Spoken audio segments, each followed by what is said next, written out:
following is a production of DallasCowboys.com and the Dallas Cowboys Football Club. How about them Cowboys?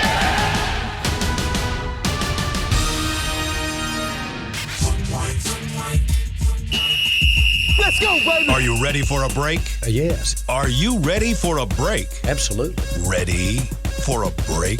Yeah, and so much for that. It's time for The Break on DallasCowboys.com. We were on the break! With Nick Eatman, David Hellman, Ambar Garcia, and Derek Eagleton. It is Tuesday, September 15th, 2020, Season 16, Episode number 23. Welcome to the latest edition of The Break, live from the SWBC Mortgage Studios at the Star. Nick and I are here. We got Dave and Amber at their homes. We're talking Cowboys football with you guys for about 45 minutes, and we got so much to get into. As I started putting this together, there's so many different topics we can hit. But I think right now there's none bigger than the injury situation for this team. Cowboys came out of that last game a little beat up, and quite frankly, beat up at some positions where I think they probably don't have a lot of room to be beat up. So we're going to talk about that. I'm going to run through some of these different positions and what your take is on how they should handle some of these situations. We'll do a segment where we'll do our I know, I think, I have no idea. Hopefully you guys got some good stuff there. We'll talk a little bit about Dak Prescott. Some news came out yesterday that was pretty interesting about the contract negotiations and how they played out this offseason. I want to get your opinions on that. And then we'll get to the end of the show where we'll talk a little bit about the NFC East and the teams there and what they did over Week 1 and what we expect going into Week 2. How's everybody doing today? Doing great. Great, Derek. Thanks, Dave. Appreciate that. Awesome. We got good energy. And by the way, Dave, your Stars going to the finals. Okay. Stanley Cup finals. That's what I said, the finals. They're not my Stars. You're wearing I'm the happy shirt for the Stars. Well, I'm trying to support local. I mean, I'm happy they won. I don't want people to think that I don't want to sound like a bandwagon guy. I'm for the Stars. I am. I've jumped on. So you're on the bandwagon. Go Stars. Yeah, I'm just saying, like now. I mean, they're in the Stanley Cup finals now. I will say this. I'm just saying. Go ahead, Dave. No, go ahead, Dave. Just, shout out Danny Sarek and Kelsey Charles. Like, there's a lot of people that have cared about the Stars a lot longer than I have, but I'm very excited that they're in the Stanley Cup Mickey's a season finals. ticket holder. Yeah, no, he can't go. Mickey's a season ticket holder. They're upset, actually. They're like happy and upset at the same time. Because they've waited so long. You get season tickets so you can go to games and you can go for a moment like this. And they're playing where? Edmonton or something? I don't know where. But, congratulations to the Stars. That's a big feat. Now, I'll even watch this because, the local team, like you said, it's the local team. I'm not a hockey fan, but when your local team is in it, then you kind of watch. Same reason when I watched the Rangers when they were in the World Series. It's the local team. You root for them. All right, so good luck to the Stars. Let's jump into some Cowboys talk. I first want to start with some of these injuries. We'll start with Leighton Vander. Esch. Yesterday, it was, I guess it's been confirmed that he has a broken collarbone, looking like he could be out up to 8 weeks. My first question for you guys is, what would you do at the linebacker position? Nick, let's start with you. Based on what they currently have, based upon him being out, based upon Sean Lee being out for another, presumably at least 2 weeks, what do you do at linebacker position? Well, I think Leighton is having surgery today. Okay. He might have already had it, but it's supposed to be today. What do? You play Joe Thomas. Joe Thomas is a good player. I think he might be one of those guys that's better as the backup linebacker who will play a lot of your special teams. So if he has to play a lot, I wouldn't be surprised if Luke Gifford is actually inserted into this. He may even start. He's been banged up as well his whole career, but I think Luke Gifford's a guy that might be somebody that wears the helmet that can make the calls. So it wouldn't surprise me if Gifford plays a lot and perhaps even starts. Amber, what do you do? I would like to see Bernard over Luke Gifford just because he was actually able to get more work in during training camp. And like Nick mentioned, Gifford has been dealing with his own injuries. And I know he's healthy now, but still those being out there and being able to practice obviously make a difference. And Bernard, I know he might not be at the level that you want him to be yet, but I think that based on everything that he showed during training camp, he has enough to at least be able to get in there and get some reps and get some practice in on real game time. we were kind of all. I'll let Dave talk about linebacker for a second, but about Bernard, we were all kind of wondering why he was cut. And I had someone tell me the other day that the two things that's bad about Bernard is, number one, he can't run. He's not very fast. And number two, he knows he's not very fast. So which I don't really know what that means. It's just that those two things, he's not a fluid player, sideline to sideline type. He makes some plays. He gets around the ball, which, that there's worse things in the world than that, but I think that his athleticism is what scares the Cowboys a little bit. But I do think she's right. I think that he'll get called up. But maybe for special teams purposes. Dave, what do you do at linebacker?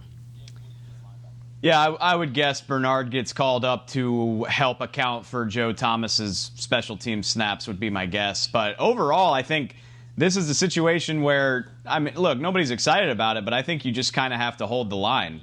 Joe Thomas can step in and get starting snaps. Luke Gifford can help. Bernard can handle some special teams. And, I'd like to believe Sean Lee will be available in a couple weeks. You can roll your eyes at me if you want to, but he started 13 games last year and played really well. So, we all know injuries have been a problem for him his entire career, but he does have a track record of stepping in and playing well when he's healthy. You just got to do what you got to do in an unideal situation right now. Leighton hopefully will be back in 6 to 8 weeks. Like I said, you get reinforcements with Sean in a few weeks, hopefully, and I think that's probably your best bet. People want to throw out like a Clay Matthews. That's not the type of linebacker the Cowboys need. That he made his money in his Pro Bowls as a pass rusher. So I don't know how many pure off-ball linebackers that would make this team better are available that are, better than the guys that have been here throughout camp. And have we heard anything else on Sean Lee? I know I'm still very confused on his injury, and I know he's on IR, and that's at least 2 more weeks before he gets to come back. But it's just very confusing to me after an off season of not necessarily getting some football working, and then he comes back not being able to do anything at all. No, they haven't really said a lot about his injury, and they didn't have to once they put him on IR. He's not even on the list for the injury report. So, Dave, unless you know kind of what he's dealing with, I don't.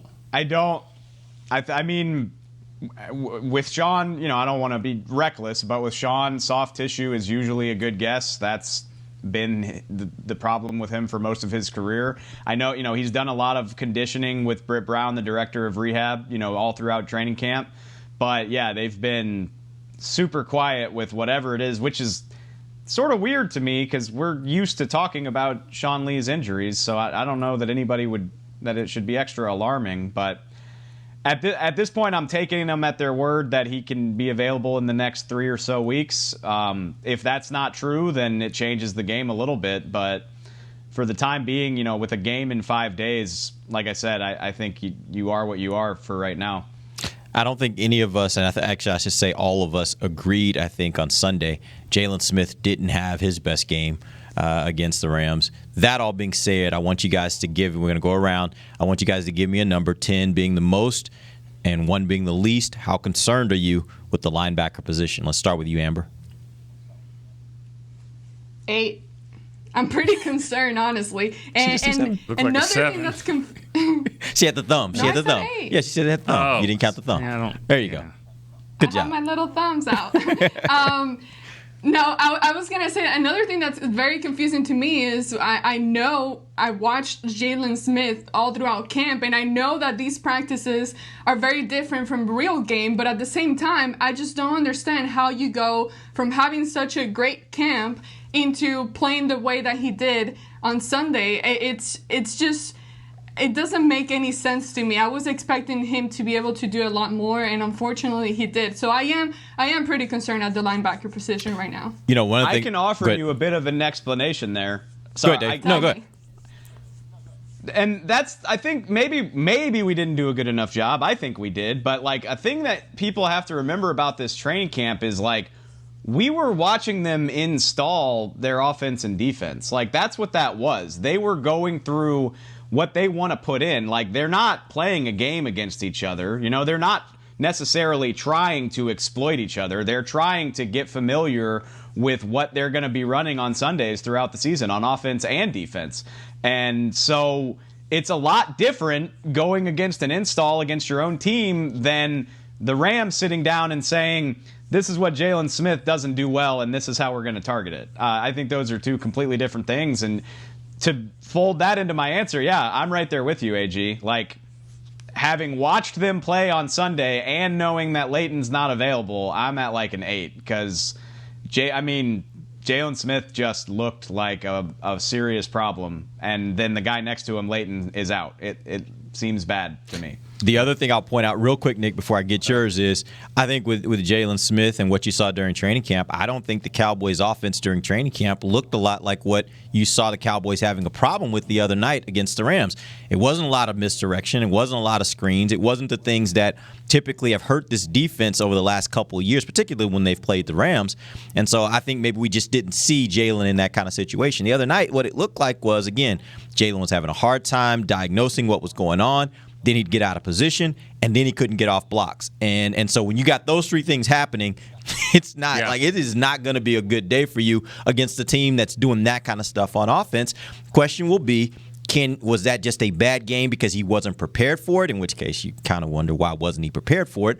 Or is this just a sign that things are going to be as they have been for him, which means that Jalen is going to be an okay player, but Jalen's going to always have some issues, which that's what we saw last year. He was an okay player, but he certainly had issues at times. Nick? Well, I think we're all concerned about it, but the more concerning part is your linebackers might be your best positions on defense still. Really? From what if we're judging one game? Because if we're judging one game off Jalen Smith, I'd hate to judge Tank Lawrence right now. I'd hate to judge some of those defensive linemen. The secondary didn't. They were okay. Nothing great. So the problem is that we thought that the linebackers would be freed up to go run and make plays and do all that, and that really didn't happen. The Rams, give them some credit too. They did a really good job. They did this 2 years ago of disguising things, and they make it really tough for your linebackers.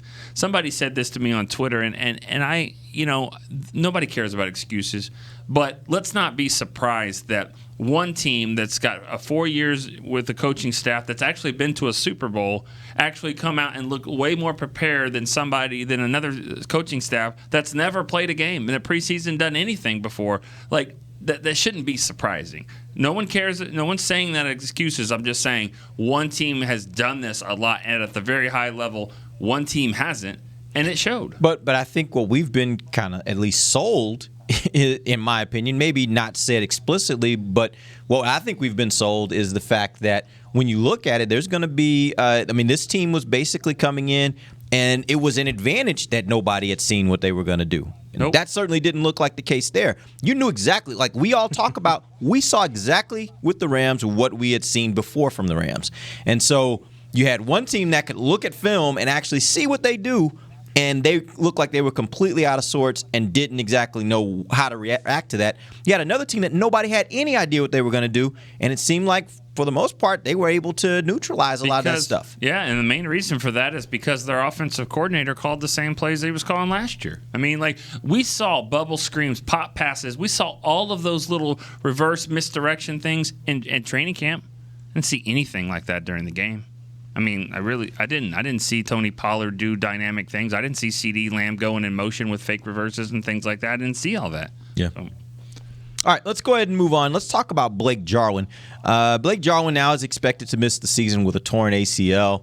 My question for you guys is, what do you do at that position?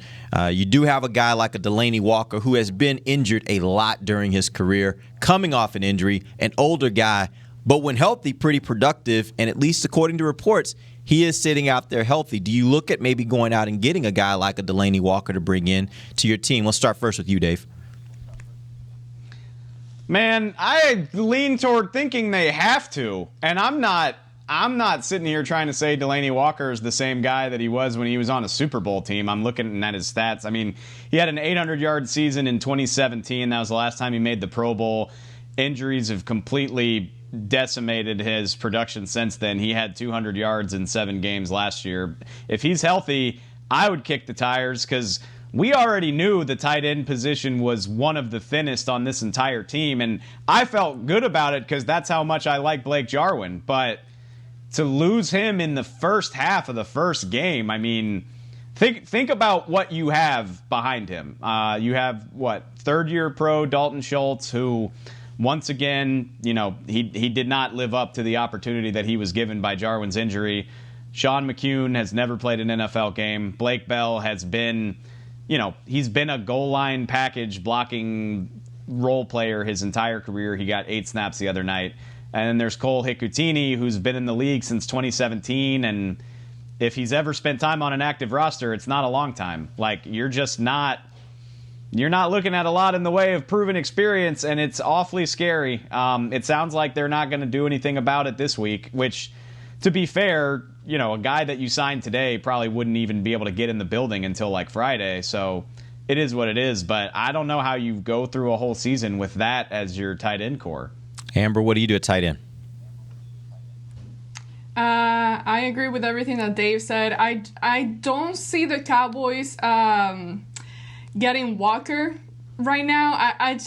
The Cowboys are just not, and again, we have a whole new coaching staff, so I don't know what McCarthy's input is in all this, but I just don't see the Cowboys making that move right now. But I do think that they absolutely need to address it.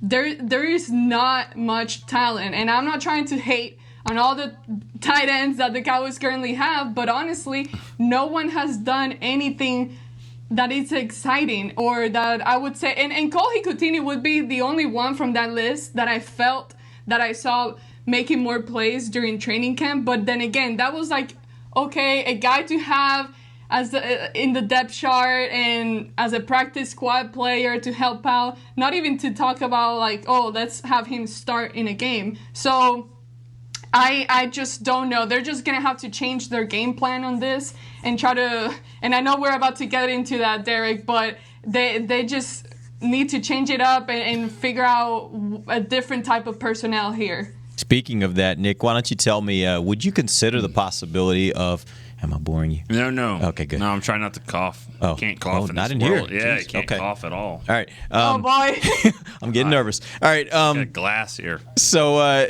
would you consider the possibility, if you're the Cowboys, of maybe just using the tight end a lot less here and maybe going with more 10 personnel or 20 personnel? You can get Pollard on the field with Zeke with the 3 wide receivers, or you can get, 1 running back and 4 wide receivers if you want to go that route. Like, would you look at that as a possibility and just kind of take the tight end take a step back with the tight end and just not use them as much in this offense? Yeah, that's what you're going to have to do if they don't, especially like for this week. Like Dave said, you really can't bring a guy in right now and expect him to do anything unless it was Hikutini, but he was on your practice squad anyways.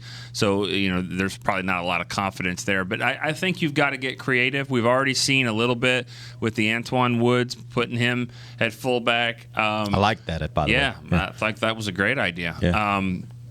2 years ago. But I think that, you can do that kind of stuff, though. Yeah. There's defensive ends that do that. I mean, I think the Chicago Bears, like last year, they had 4 different defensive players on a goal line thing. So you're going to have to find some players that can kind of help you, whether maybe it's an extra offensive tackle, but guess what? That's a position that they're lacking of depth as well. But you just got to get creative with different packages on third downs and things like that. And if it's not third and short and goal line, then yeah, I agree with you. Go with the different personnel groups and all that. But this is just a really weird, unique position where somebody could come in and leapfrog all of the tight ends and actually start. Like when she was talking about Hikutini, I actually could see him starting. It's because that probably won't happen, but I could just see, because that's the role of the other 2 guys keep their same role, and you need more of that pass catcher. All right, let's go ahead and take our first break. When we come back, I do want to talk a little bit about the offensive tackle position. Then we'll get into some other topics. We'll do that when we come back. This is DallasCowboys.com radio. We're back with a tasty treat that's sweeping airwaves and taste buds. It's new Dr. Pepper and Cream Soda. Let's take a listen. Dr. Pepper and Cream Soda's here. A new combo that's music to my ears, okay. Let's play. Cream Soda and Dr. Pepper time. Pour it in a glass of ice. Music to my ears and mouth. New Dr. Pepper and Cream Soda. A delicious duet. Want to use what the pros use? How about the official men's skincare brand of the Dallas Cowboys, Jack Black? Right now, you can get the Jack Black Starter, a curated collection of Cowboys locker room favorites for just $10 with free shipping. The starter includes 4 Jack Black skincare favorites, plus a full-sized intense therapy lip balm. Go to getjackblack.com/Cowboys and use the code word TEAMJB. That's getjackblack.com/Cowboys. The Jack Black Starter, $10, free shipping. Since 1865, Stetson hats are American-made with pride right here in Texas. And Stetson is proud to be on the field with America's team. Want to show your Texas and team pride too? You can. By purchasing your own Stetson, you can look just like how the flag guys do on field at every home game. Stetson hats, the official crown of all self-respecting Cowboys and your favorite football team. Get yours today at shop.dallascowboys.com or at stetson.com. It's funny. As we travel places, often we find the places we want to travel aren't really places at all. They're people. They're grandparents, moms, old friends, and new nephews. That's why at American Airlines, we've been using enhanced cleaning measures so you can feel confident every step until you get to them. So as always, our people can't wait to take you to yours. American Airlines. You are why we fly. Back to the break. Elevate your work environment at Formation at the Star, offering unique workspace amenities with a variety of membership options, including private offices, dedicated desks, and open workspace. Book a tour at formationatthestar.com. Welcome back to the second segment of the break, live from the SWBC Mortgage Studios at the Star. Got Dave and Amber at their homes. What's wrong, Dave? Why is Dave always like, he's making so many faces. He looks like an emoji every time. He's got the face. It's because I'm just staring at my own face for an hour and it feels weird, so I have to break up the monotony. You're just entertaining yourself, Sorry. I guess. Like every time I look over there, it looks like one of your emojis. He's got a hand face. He's got the eyeballs. Head explosion. Not doing that one. I'm expressive. I'm expressing myself. True. One of these days when we don't have a lot on the docket to talk about, I'm going to have Dave go back to his background and just kind of talk about all the different little relics he has back there and what significance they hold, because it's actually pretty interesting when you start looking at it. A lot of cool stuff. Amber, did you do that painting behind you? Because you probably did, but I don't know, maybe. You think she has paintings of it in her house that she didn't do? No, right. That's a good point. Very nice work. All right, let's jump back in. I do want to talk about Cam Erving. That's the last injury that we had to talk about from the game. Offensive tackle. He's the backup. I guess we all kind of were surprised. I was surprised a little bit by that he was the backup going into that game. Nick, tell me what his injury is and what they're thinking as far as the amount of time he's going to be out. Yeah, it didn't start. He played on kickoff. On the field goal team. So that 53-yard field goal, he got hurt on that and a sprained MCL. That's usually a 2 to 4 week. They can put him on injured reserve to return if they wanted to. There's not a lot of options on the practice squad. I forget the guy's name. Dave might know. They picked him up from the Giants. He's a tackle. And, of course, there's another tackle on the practice squad as well, but I couldn't pronounce it. Isaac. Yeah. But I don't think he – Isaac, which I would be shocked if Isaac is ready to play in a game right now. No, Isaac needs – I don't think he can. I don't know if because of the program that he's in, he's able to be eligible to play in a real game this year. Really? What if they sign a badass? Yeah, just to be clear, what Amber's talking about there is he is a player from Mexico.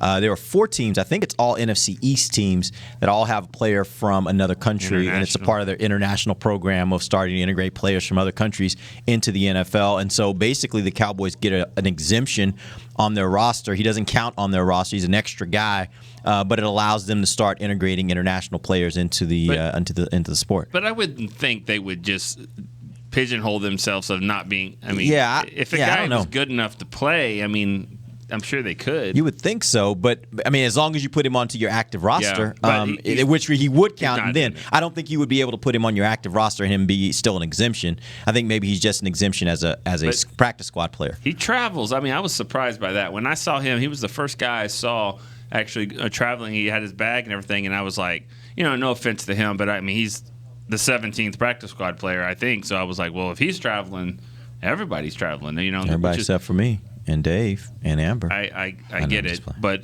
you guys might be playing right tackle. I mean, you guys, good point. No, I just that's my point is that's why everyone's like, well, this guy's out there. I mean, Ron Leary's out there, and Delaney Walker's out there, and all these guys are out there. I'm like, yeah, but that's why there's 16 practice squad players. That's why they travel. That's why there's these different rules, because that's not really a great option. So the key is just don't have 2 or 3 main injuries on week 1. Just don't do that. Try not to have that happen. Yeah, let's talk about the guy who did start, Terrence Steele. I'm not one that puts everything into Pro Football Focus, but there was a report that came out yesterday that on Pro Football Focus this week, Terrence Steele was listed as second worst offensive tackle throughout the entire league as far as how he graded in his performance this game. So I want to go with you guys. Y'all tell me, what do you think, based upon what you saw from Terrence Steele? I'm assuming you went back and even watched some of the game. What are your thoughts on Terrence Steele and how he performed? Dave, let's go with you. Well, I'm still waiting on the All-22 from NFL Game Pass, so tick-tock, NFL. Some of us have jobs to do. But, I mean, just from watching the game and then going back and watching it on DVR, which don't try to judge offensive line play from TV copy, but he didn't he didn't wreck the offense. Like, they didn't have to change what they were doing because he was so bad. And for a guy starting his first NFL game against, I mean, I know Aaron Donald doesn't play over there, but against a pretty decent front seven, like I thought he was fine, honestly. I'm not surprised that he graded out low. That's not shocking to me. But like I said, not to bring up Chaz Green for the 10 millionth time, but once you've seen that, everything else looks better. So that's kind of how I feel, I guess. Amber, what'd you think? That's exactly how I always judge offensive linemen now, is comparing Was it to Chaz the Chaz Green game. Yes. Yeah. No, I agree with Dave. Honestly, I don't think he did a horrible job. Now, that's not to say that I don't think that the position needs help. I do think they need to add some depth there and hopefully step up the game. But at the same time, I thought that the game could have gone a lot worse. I thought Dak could have been struggling a lot more throughout the game, and that wasn't the case. He honestly played better than my expectations. Yeah, I didn't realize that Chaz Green has become a verb. Like, I saw that on Twitter. Like, well, he didn't really Chaz Green the game. Like, that was like a reference there. But he didn't seem like it. You're right. I mean, this didn't seem like it was that bad where you didn't notice it. But, I'll kind of disagree with a little bit what Dave said when he said Aaron Donald doesn't play over there.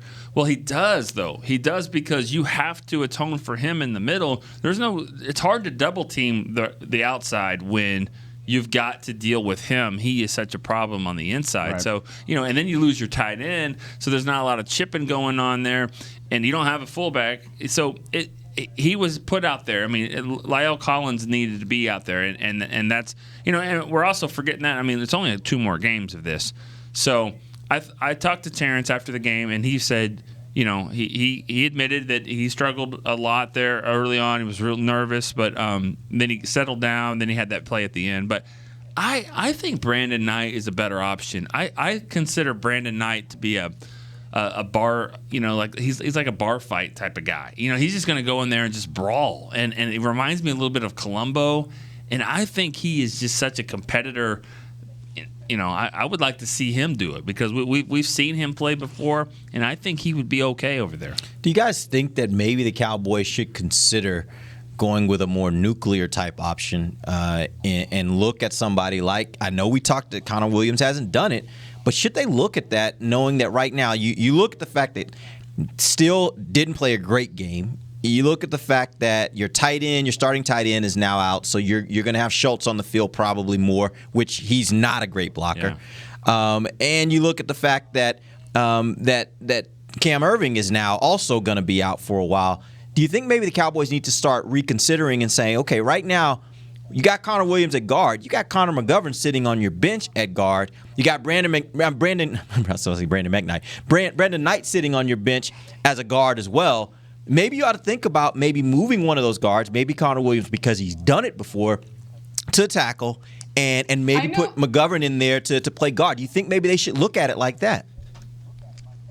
I know we've been talking about Connor making that transition for like a year and a half or so, but how quickly can you actually get a player like him to make a transition like that to tackle? I know he played it back in college, but it's been a while, and the NFL is completely different than college. So that's my question for you guys. Hopefully you know better than me. How quickly can a player like that make a transition? If they were going to do that, then it should have been an active plan during the offseason and training camp. Like, he should have been mixing and matching and getting reps. And, we don't see everything, but I never saw that. It didn't look like they were interested in doing it. Connor's been playing nothing but left guard. In a game week situation, again, they're already knee deep in the game planning for Atlanta. It seems so unfair to me to ask him to do that on 5 days' notice and then expect him to be good at it. And I know he did it in college, but college was already a long time ago for him. Let's take that out of the mix, because I'm not saying you necessarily make that move this week. What I'm saying is, should they start that transition process now? Should they start in practice, start working with him to see if maybe you give him some reps to play at right tackle and just give yourself a little more flexibility as you go down the road? And maybe this is a move that happens week 5 or week 6. I'm just saying, do they need to start thinking about some bigger plan options? Because right now, I just don't feel great about the right tackle position. Well, like I said, though, La'el Collins is, if we're talking about Sean Lee in 2 weeks, La'el Collins is 2 more games, and he's eligible to come back. So, do we think he's going to be ready to go by then? I would think so. Okay. I do think that he would be ready to go. And also, the weird part about you're talking about Connor Williams moving is that the guy that replaces him at guard, is it McGovern, who's never played a game? Is it Joe Looney? As Steele, though. Well, but Steele has. He's played 1 game. Yeah. Okay. We already saw that. Wasn't great. So I'm just saying. and Brandon Knight has played too. So either you put Looney over there and Biotish is in there, who's never played a game. You just don't have a lot of options. I get your point about long-term things, but it's not like they practice for 4 hours. You have to. The continuity is so important that they've got to get in there. They don't have a lot of options. I hate to say the words "next man up," but it has to be something like that. I get all of that. Well, I just think right now, you look at your tackle position, you look at La'el being out right now, and hopefully comes back in 2 weeks. But we all have agreed that with Tyron, you just never know, right? So the likelihood that you're going to get through this whole season and Tyron's going to play 16 games, if you look at his history, you're probably betting on the wrong side of that, right? So you better have some other options at tackle. And right now, I don't know that they have other options, better options at tackle. I don't understand. I'm with Nick for the record. I wonder if this is a Joe Philbin thing that, right? I don't know what's going on.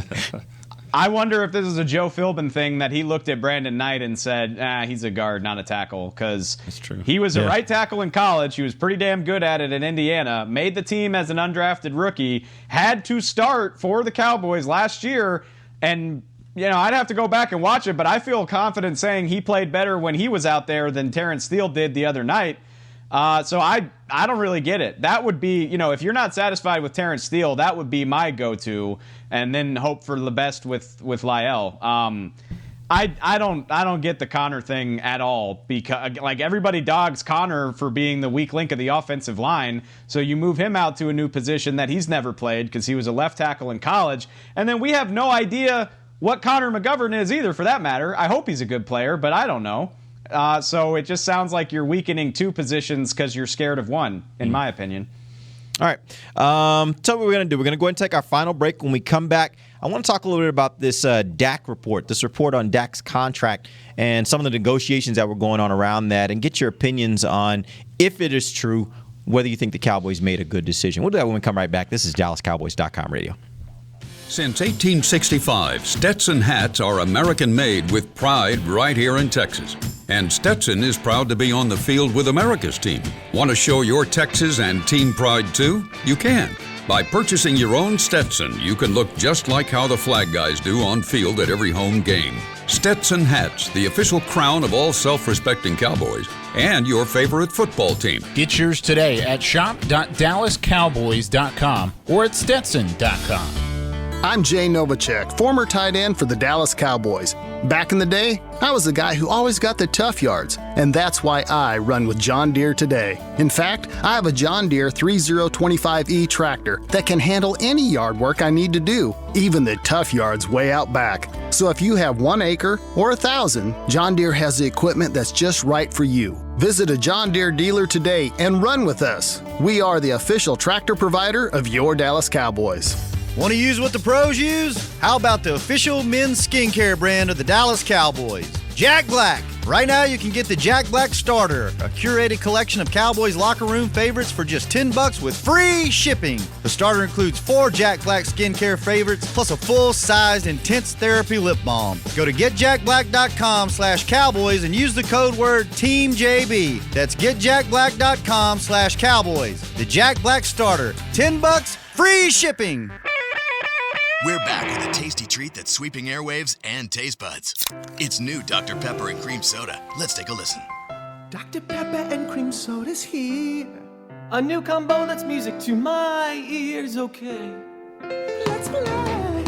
Cream Soda and Dr. Pepper time.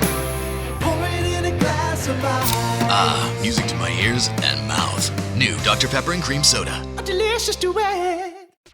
Back to the break. Get the ultimate fan experience for the ultimate Cowboys fan. Join Dallas Cowboys United, presented by Globe Life, starting at just $20. Visit dallascowboys.com/united. That's DCU. Nice. All right. Final segment of the break, live from the SWBC Mortgage Studios at the Star. I wanted to talk about this Dak report that came out yesterday. Basically, what it said was that the Cowboys, in their negotiations over the offseason with Dak and his people, turned down an offer, a counteroffer from Dak's side that said basically it was going to be a 5-year deal. It would average about $35 million a year, which the money and the years sound like what we've heard the Cowboys would actually be in favor of. But there was one little caveat to it that I want to get your opinions on. Supposedly, the caveat was that the Cowboys balked at is that they would not be able to use the franchise tag on Dak once that contract was done.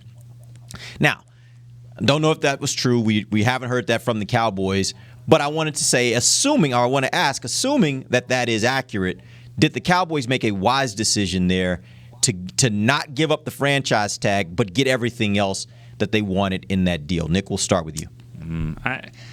I don't know. I don't. Is there sources involved in that report? Yeah, it's always anonymous sources. That just doesn't seem like that would be the sticking point there. And again, it wouldn't though. It makes a lot of sense to me because I just think when you look at the franchise, that's your leverage. If you don't have leverage, you have no negotiating power. If you got a quarterback that's good, none. Okay, but we're talking about him in his 10th year of his career at this point. Now, I get it. Breeze is, I mean, this guy's outstanding. I mean, the great ones do. They last that long. But I don't know. I don't like. I mean, personally, I don't like speculating on a report that from a source that who knows if they got all that information right. If it's right, I wouldn't think that would be the sticking point. Not for me, at least. 35 seems like a good number for what you're trying to do. If that was the only thing, that doesn't seem like that would be the wise thing for the Cowboys. But I'm sure there's more to it than that. But I don't know. Amber. I'm still trying to wrap my head and like process this whole thing. I don't really get why that would be the breaking point of a contract or getting a deal done here. And for a guy like Dak Prescott, who I don't see him planning his future for that long, but then again, you just never know. A lot of these guys are starting to get long-term contract deals with a lot of money, and I get why you wouldn't want to necessarily be franchise tagged again, but at the same time, that is just something that I find hard to believe as far as that being the real reason as to why a contract hasn't gotten done or didn't get done. Dave. I don't want to throw too much shade because it's hard to reach the top of this industry, and I'm definitely not the most plugged in reporter in the world, but I know the source. I know where this is coming from, and I don't necessarily trust the track record there. There's a handful of people that report NFL news who I think are rock solid. They're very rarely wrong, and this is not one of those people. So so right off the bat, I'm taking what I'm hearing with a grain of salt. I guess it makes sense because, Nick kind of alluded to it with Drew Brees and Tom Brady. Like, once quarterbacks get into that stage of their career, you kind of need the franchise tag just to hammer things out. Like Brees has been going year to year for forever. So is, Brady does it all the time. So I understand why the Cowboys would be reluctant. But isn't it like 6 of one, half a dozen of the other? Like, by not agreeing to the deal, like you can get him locked in on a deal that's going to save you money, and he might take you to the cleaners 5 years from now. And that sucks. But by not doing that, he's going to take you to the cleaners right now, which is when you need the space, because that's how the roster is constructed. Also, the cap is about to be in flux. Like, I would not have turned that down if I were the Cowboys, if this is true. I get their reluctance. I do understand it, but I think I would have just said, let future Cowboys, let that be somebody else's problem 5 or 6 years from now. Yeah, that's an interesting point, Dave. I didn't think about it like that you're kind of going to get screwed here, now, or later. The one thing I will say, though, is I do think, the term you use, take them to the cleaners, I don't think he's taking them to the cleaners this year. I don't think he'll take him to the cleaners next year because they could still franchise him again next year. What cleaners are y'all going to? That's right. But you get my point. Like, I think they probably felt like giving up that leverage in the future is not worth that right now, because again, let's assume for a second, right now in the negotiations, they didn't have a franchise tag. If they didn't have a franchise tag, they had no leverage. Dak would have said either you pay me this or I'm going to go to the free agent market and somebody's going to pay me that, right? And I think that's where, if you've got a player that, particularly a quarterback position, again, we're basing a lot on the fact that this report is accurate, and it may or may not. It's more for conjecture and our fun of having the conversation. But assuming that it is somewhat accurate, then the way I look at it is, if I'm the Cowboys, I probably would have done the same thing. I'm passing on anything that takes away my right to use a franchise tag on a quarterback, because I just know how much in demand quarterbacks are, and there's somebody out there that's willing to pay even a good quarterback great quarterback money. Yeah. This is a tough one for me. And every time I say anything negative towards Dak, I get a lot of people that think I'm this Dak hater, and I'm not. I mean, I think he's the guy you go to war with. I mean, he's the guy that should be the captain every single game, the one that stands out there. As long as he says it clearly to the ref, heads or tails or what they want to do, there's no issue there. But he's your captain. He's your captain all the way. I still just wonder what happens if we play this season and he can and this team doesn't meet expectations and they don't win close games. I just don't know if that's going to help him. And I would have, if I was him, I would have got a deal done. I would have done whatever I could to get a deal done. But because I don't think it's going to work. I don't think his asking price, because I've seen people say, well, his price just went up, because of what Deshaun Watson did. His price just went up. What if it doesn't? Well, but I think when you're looking around the league right now, at least after week one, I don't think Dak looked like he wasn't in the same category with Deshaun Watson. Like, that's my point. Like, I do kind of agree with what people are saying, that as this thing goes on, I think Dak's he has all the weapons for him to be a really good quarterback. I think the wheels would have to fall completely off for the Cowboys not to feel like they want to go back and take another bite at the apple. Like, I just don't think so. At the least, he's going to get that franchise tag next year and make $38 million. That's the very least. I think that the price has already gone up, right? So that's where I look at it and say, yeah, the price is going to go up. But I also think, and you even heard Steven say it on his comments, they know that Dak bet on himself, and they know Dak probably won and probably earned some money by betting on himself. But that's kind of the way the negotiations had to go. And sometimes you get in those situations based upon the negotiations. You just have to go that route. And I think that's what happened here. What if he gets hurt? What if he gets hurt? It would have to be a huge, like the kind of injury that you don't know if he can come back from. Yeah. I mean, he's never been hurt. It would have to be a Teddy Bridgewater situation. Yeah. Yeah, I don't know. I think. See, that's. Go ahead, Dave. Oh, sorry, Nick. Derek, you kind of just laid out my point, though, is like, I don't see the Cowboys having a ton of leverage in this situation unless they are willing to part ways with Dak. The only leverage they got is franchise tag. Okay, but here's the right and sorry, go ahead. No, go ahead, Dave. Go ahead. Let me say this. Here's the okay, Dave. Dave, go. No, God, I can't wait till we're back in studio. I can't wait till we're back in studio. This is tough. I said this before on a show with Dave and Rob. The Texans have a different plan than let's say the Cowboys do. They want Deshaun Watson to be their guy because they had a star wide receiver that they traded away, and that already looks like a bad decision. They don't have the Zach Martin, Tyron Smith type of deal. They aren't saying, hey, we're going to build this thing around Deshaun. They're saying, Deshaun is our main guy, number one. We're going to pay him for sure, and we'll figure everything else out. And the Cowboys aren't doing it that way. So, not yet. Not yet? At whatever point, and this is what you look at the league, this is what happens.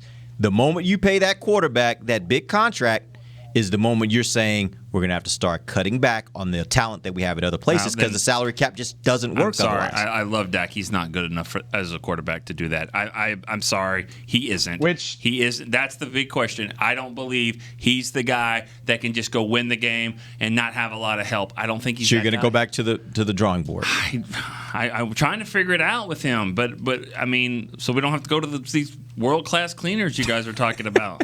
Dave, where were you going?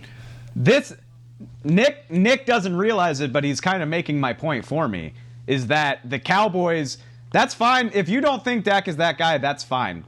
If you're the Cowboys, the hope is that you got this deal done a long time ago so that it becomes a bargain and you can help prepare yourself for the next iteration of this roster. The Cowboys didn't sign Russell Wilson the first time when he was the guy. They signed him, and it eased into that transition where he became the guy. So think about it. I mean, Tyron Smith is nearing, he's closer to the end of his career than the beginning. Zach Martin is turning 30 if he's not already 30. And Dak is just getting more expensive. So if you tell me that I could have him at 35 a year when it's going to definitely cost me 38 next year or maybe 42, I'm trying to get the cheaper deal, and we'll worry about franchising him later or not franchising him if we have to. But Dak being more expensive as you have to let these older players transition out of your roster is not going to help you. The goal is to have him taking up as little of the cap percentage as possible, and I would have done whatever I had to do to make that happen, even if it means I got to pay for it later. And that's I think it is going to be hard for them to keep a good roster around him with the way that they've decided to do this. Yeah, I think more of Dak than Nick does, but that's fine. Well, we can disagree on that all day respectfully, but they're not doing themselves any favor with the way that they're trying to allocate this cap space. I just think that he's not in the category of, he's the guy. And then, because to me, I've always thought Zeke is the best player on your team. I mean, he is the guy. And when they were winning as a rookie, I believe it was because of what they were able to do with that offensive line and Zeke. Again, I'm not going to go back with what I just said. I think Dak is a leader of this team. He is the guy front and center. You want him to be that. He is as tough as nails. He's a tough player that plays quarterback, and you don't hear that all the time. But I just think he needs help around him. So, and I want him to understand that. I think he does. He can't break the bank here, if it means that they're going to go out and they shouldn't be trading away. They're not going to trade away CeeDee Lamb in 3 years for a bag of chips like the Texans did. The one thing I will say is you didn't see Russell Wilson become the kind of quarterback that can do it without having great pieces around him until he was asked to do it without him having great pieces around him. That's true. And so even though the assumption right now would be Dak's maybe not that kind of quarterback, they've not asked that of him either. He's only been here when he's had great pieces around him. I do think, though, that they have to project that, and if they're going to do the long-term deal, they have to know that, as it goes with all these quarterbacks, once you pay them that big deal, it's going to then affect the rest of your roster. Well, I know this is one game, and I'll get Dave and Amber's opinion on this, the Jets, okay? The Jets game, you didn't have Amari Cooper, not sure why. He wasn't out there. Tyron Smith wasn't there. Maybe La'el Collins too. But I mean, they didn't have a lot of help around them, and they got beat by a really bad football team. And I wasn't saying it's all because of him, but it's games like that could be an example of how it could be if it's all going to be about the quarterback. Are they with us? We can have a separate conversation about how good we think Dak is. My point is, if they had played this differently, they would be halfway through the deal already. And again, it's a more graceful transition. Whereas now, you're probably in a situation where you're going to have to decide whether or not Dak is worth it as you start to lose the players that make him so successful. Like, Amari's only guaranteed for 2 more seasons. Again, Tyron Smith, we'll see how much longer he wants to play. He's probably never going to be as amazing as he was from 2014 to 2016. I wish that they had. It doesn't seem like they thought about the long-term future with this, in my opinion. But we're here now, so it's going to be an ever-evolving storyline. Because until the Cowboys get a long-term deal done with him, there's going to be this kind of speculation that's out there, and there's going to be this kind of talk that's out there. So it is what it is. We appreciate you guys joining us. We'll be back tomorrow. We'll get you guys ready. Start getting you guys ready for Cowboys versus Falcons. Bucky Brooks will be joining us. He's going to break down the Falcons' offense versus the Cowboys' defense. Till then, for Nick Eatman, Dave Hellman, Amber Garcia, I am Derek Eagleton. This has been The Break, live on DallasCowboys.com radio. This has been a production of DallasCowboys.com and the Dallas Cowboys Football Club. How about them Cowboys?